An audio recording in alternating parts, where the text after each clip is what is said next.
Ma'asyiral muslimin rahimakumullah.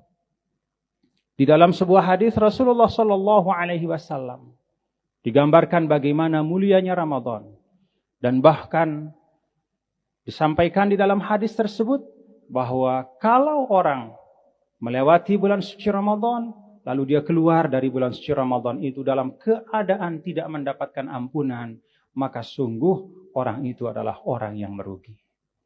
Maka Ramadan ini adalah bulan yang sangat mulia. Kalau kita perhatikan penjelasan para ulama, bulan Ramadan itu kata para ulama mulia. Karena pertama, di dalam bulan suci Ramadan Allah Subhanahu wa taala menurunkan kitab suci pamungkas, yaitu Al-Qur'anul Karim. Syahrul Ramadan alladzi unzila fihi al-Qur'an. Bulan Ramadan yang di dalamnya diturunkan kitab suci Al-Qur'an. Yang kedua kata para ulama, bulan Ramadan itu adalah bulan yang istimewa dari sisi. Kalau di luar Ramadan itu ada pilihan-pilihan waktu yang istimewa. Misalnya, sepertiga malam terakhir itu lebih istimewa dibanding waktu yang lain. Ba'da subuh juga istimewa. Sebelum subuh juga istimewa. Ba'da maghrib, antara maghrib dan isya juga istimewa dibanding waktu yang lain. Kalau dalam bulan suci Ramadan kata para ulama, seluruh waktu yang ada itu adalah istimewa tanpa ada pengecualian. Maka kalau di luar Ramadan itu ukurannya adalah antara yang istimewa dan yang tidak istimewa. Kalau dalam bulan Ramadan ukurannya bukan lagi yang istimewa dan tidak istimewa, tapi semuanya istimewa. Dan di antara yang istimewa-istimewa itu ada yang paling istimewa. Yang ketiga, para ulama menyampaikan Ramadan itu mulia karena di dalam Ramadan itu ada ibadah yang utama namanya as-saum atau as-syam, ibadah puasa. Ma'asyiral muslimin rahimakumullah.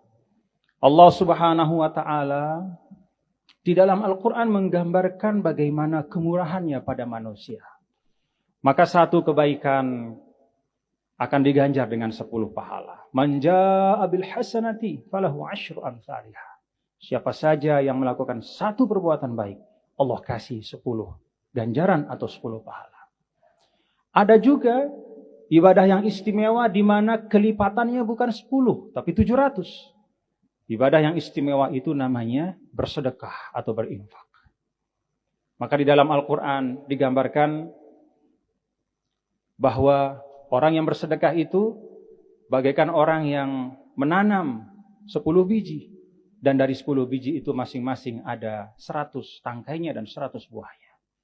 Maka sekali bersedekah akan mendapatkan 700 kali balasan dari Allah Subhanahu wa taala. Ada pula ibadah atau sifat yang mulia yang diganjar oleh Allah Subhanahu wa taala dengan ganjaran yang sangat banyak. Di dalam Al-Qur'an digambarkan innama yuwaffas sabiruna ajrahum bighairi hisab. Sesungguhnya akan dibalas orang-orang yang sabar karena kesabarannya. Dia sabar dalam kehidupan dunia menghadapi tantangan dan musibah apapun. Dan di balik kesabaran itu dia berharap mendapatkan ridho Allah. Dia sabar karena Allah. Yuwaffas sabirun. Maka pahalanya akan dipenuhkan oleh Allah tanpa ada hitungan. Jadi kata para ulama, ada klasifikasi dari amal-amal. Secara umum setiap amal soleh 10 kali lipat pahalanya. Ada yang khusus yaitu bersedekah 700 kali lipat. Ada yang lebih khusus yaitu sabar, pahalanya banyak sekali. Tanpa dihitung oleh Allah.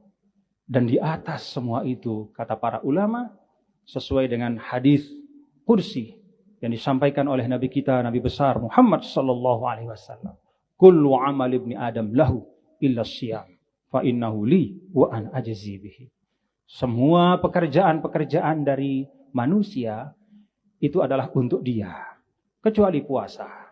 Puasa itu dia lakukan benar-benar karenaku, maka aku akan membalasnya. Wa ana ajzi bihi. Pembalasan untuk puasa ini tidak disebutkan oleh Allah dalam hadis kursi ini. Batasannya berapa? Apakah 10 kali lipat, 700 kali lipat? Atau akan diberikan balasan bigoiri hisab, tidak disebutkan.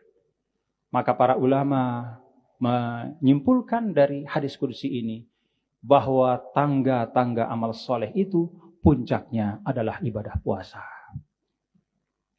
Tidak 10 kali lipat, tidak 700 kali lipat, tidak bighairi hisab, tetapi sebanyak-banyak yang Allah kehendaki. Dan kita tahu bahwa khazanah kebaikan dari Allah tak ada batasnya. Maka balasan bagi orang yang berpuasa adalah kebaikan yang tidak ada batasnya. Dari 3 sisi inilah paling tidak kata para ulama, di dalam Ramadan diturunkan Al-Quran. Di dalam Ramadan itu tidak ada waktu yang istimewa dan tidak istimewa, semuanya istimewa.